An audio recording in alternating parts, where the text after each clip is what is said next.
Elle travaillait 7 jours sur 7, 24 heures sur 24 au service d'un diplomate saoudien à Paris. 2 Philippines ont porté plainte.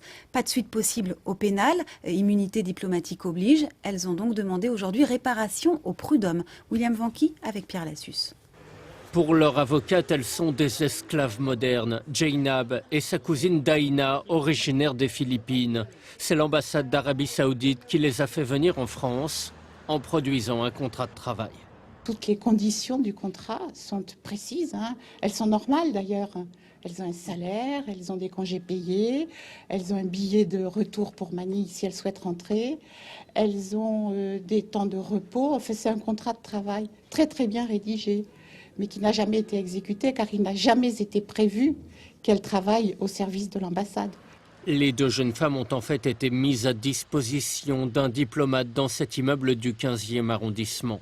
On voit ici Daina découper un agneau à même le sol. Au départ, je devais seulement faire le ménage, nous explique-t-elle. Mais j'ai dû aussi m'occuper des 6 enfants. Avec les parents, 8 personnes en tout. La cuisine, le repassage, les soins pour l'un des enfants handicapés. Au bout de 2 ans, je leur ai dit que je voulais rentrer aux Philippines, poursuit-elle. J'étais trop fatiguée, mais ils ne m'ont pas laissé partir. Jainab et sa cousine ont fini par s'enfuir. Elles ont déposé plainte.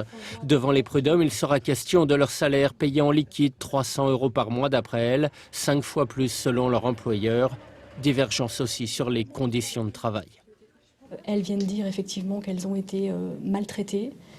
Comme je vous le disais, c'est démenti.